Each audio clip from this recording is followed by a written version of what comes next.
Shri Sai Ram, Sai Baba Mahaparayana, Sai Satcharitra Chapter 39. Baba's knowledge of Sanskrit, his interpretation of a verse from Gita, construction of the Samadhi Mandir. This chapter 39 deals with Baba's interpretation of a verse from the Bhagavad Gita. As some people believe that Baba had little knowledge of Sanskrit, but by the interpretation of Nana Sahib Chandorkar's query, Hemant Pant refuted that charge in chapter number 50, and as it deals with the same subject matter, it is incorporated in this chapter. Preliminary.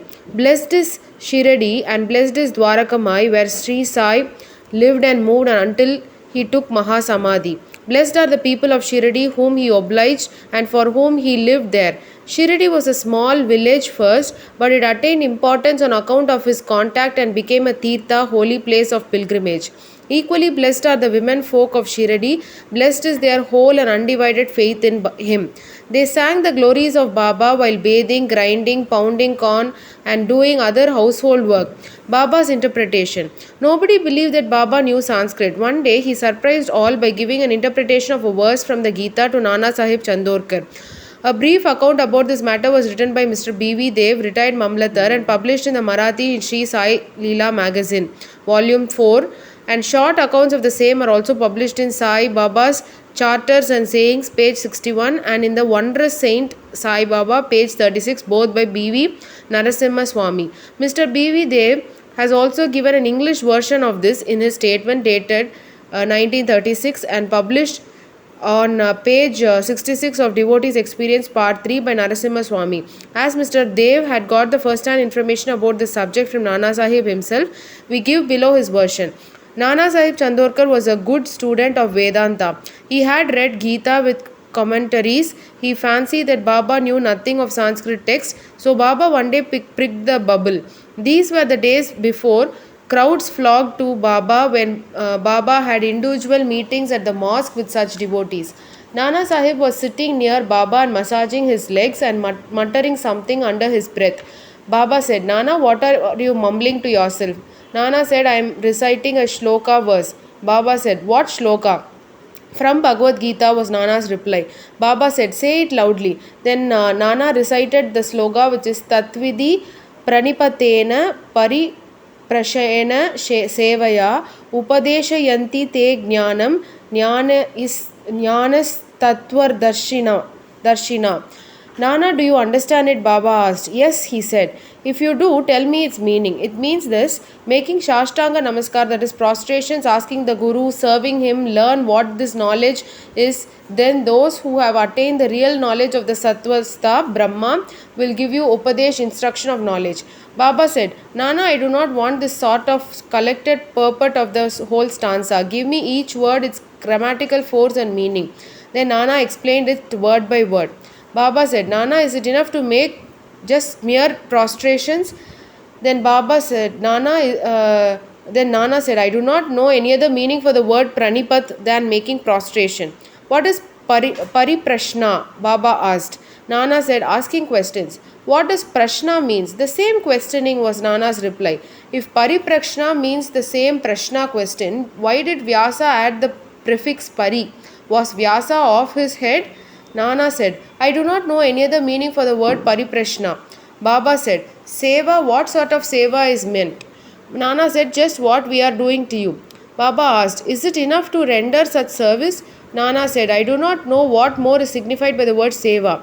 Baba then said, in the next line, Upadeshayanti te jnanam. Can you read any other word in lieu of jnanam?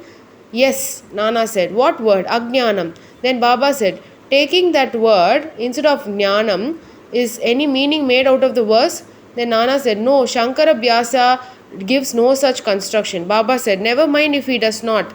Is there any objection to using the word Ajnan if it gives a better sense? Nana said, I do not understand how to constitute by placing Ajnan in it. Then Baba said, why does Krishna refer Arjuna to Tattva Darshis to do his prostrations, interrogation and service? Was not Krishna a Tattva Darshi, in fact Jnan itself?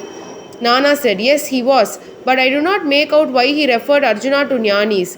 Baba said, have you not understood this? Nana was humiliated. His pride was knocked down. Then Baba began to explain. It is not enough merely to prostrate before the Jnanis. We must make Sarva Saranagadi, complete surrender to the Sadguru.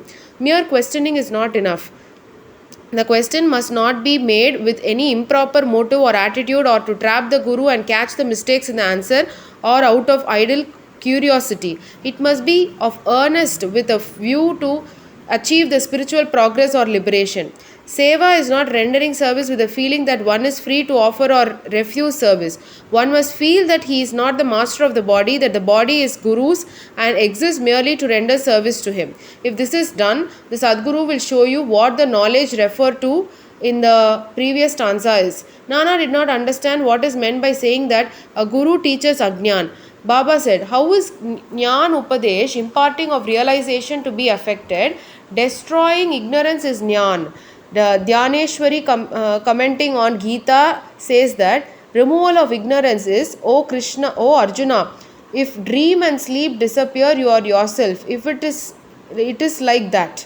Also, is there any difference or independent in Jnana besides the destruction of ignorance? Expelling darkness means light. Destroying duality, Dvaita, means non-duality, Advaita. Whenever we speak of destroying Dvaita, we speak of Advaita. Whenever we talk of destroying darkness, we talk of light. If we have to realize the Advaita state, the feeling of Dvaita is in ourselves has to be removed. That is the realization of Advaita state. Who can speak of Advaita while remaining in Dvaita state? Unless one gets into the state of non-duality, how can one know it and realize it? Again, the Sishya, disciple like the Sadguru, is the embodiment of Jnana. The difference between the two lies in the attitude. High realization of Guru, Sadguru, and his marvelous superhuman sattva, beingness, and unrevealed capacity, and Aishwarya Yoga, divine powers. The Sadguru is Nirgun, Satchidananda. He has indeed taken human form to elevate mankind and raise the world. But his real Nirgun nature is not destroyed thereby even a bit. His existence, divine power, and wisdom remain undiminished. The disciple also is in fact in the same Swarupa, but it is overlaid by the effect of the sansars of innumerable births in the shape of ignorance, which veils his view that he is the Shuddha Chaitanya. As stated therein, he gets the impression, I am Jiva, a creator, meek and poor. The Guru has to root out these offshoots of ignorance and has to give Upadesh or instruction. To the disciple held spellbound for endless generations by the ideas of his being a Jiva, the Guru imparts the teaching, you are God, you are mighty and opulent. Then he realizes that he is God really. The perpetual delusion under which the disciple is laboring, that he is the body, that he is the creature or ego, that God and the world are different from him, is an ignorance inherited from innumerable past births. From actions based on it, he has derived his joys, sorrows, and mixtures of both. To remove this delusion, this error, this root, the ignorance, he must start the inquiry. How did the ignorance arise? Where is it? And to show him that this is called as Guru's Upadesh. The following are the instances of Ajnan. 1. I am Jiva, creature. 2. Body is the soul, I am the body. 3. God, world, and Jiva are different. 4. I am not God. 5. Not knowing that body is not the soul. 6. Not knowing that God, world, and Jiva are one. Unless these errors are exposed to his view, the disciple cannot learn what is God, Jiva, world, body, how they are interrelated, and whether they are different from each other or are the one and the same. To teach him these and destroy his ignorance is the instruction in Ajnan and Jnan. Why should Jnan be imparted to the Jiva who is Jnan Murti? Upadesh is merely to show him his error and destroy his ignorance.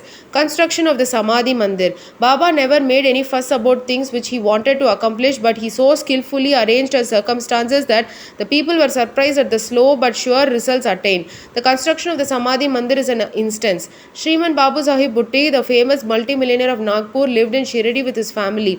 Once an idea arose in his mind that he should have a building of his own there. Sometimes after this, while he was sleeping in Dikshit's Vada, he got a vision. Baba appeared in his dream and ordered him to build a Vada with a temple. Shyama, who was sleeping there, also got a similar dream. When Babu Sahib Jog woke up, he saw Shyama crying and asked the latter as to why he was in tears. Shyama replied that in his vision, Baba came to him and ordered distinctly, build the Vada with the temple. I shall fulfill the desires of all.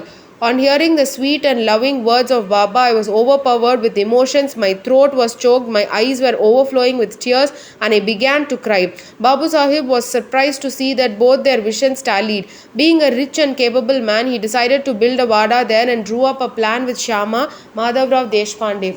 Kaka Sahib Dikshit also approved of it, and when it was placed before Baba, he also sanctioned it immediately. Then the construction work was duly started, and under the supervision of Shama, the ground floor, the construction work, everything was very well completed. Baba, on his way to and from the Lendi, also suggested some improvements. Further work was entrusted to Babu Sahib Jog, and when it was going, an idea struck Babu Sahib Bhutti's mind that there must be an open space or platform, and in the center, the image of Murali, the Lord Krishna with flute, must be installed. He asked Shama to refer this matter to Baba and get his consent. The latter asked Baba about this when he was just passing by the Vada. On hearing Shama, Baba gave his approval, consent, saying that after the temple is complete, I will come there to stay. And staring at the Vada, he added, after the Vada is complete, we shall use it ourselves, and we shall live, move, and play there, embrace each other, and be happy.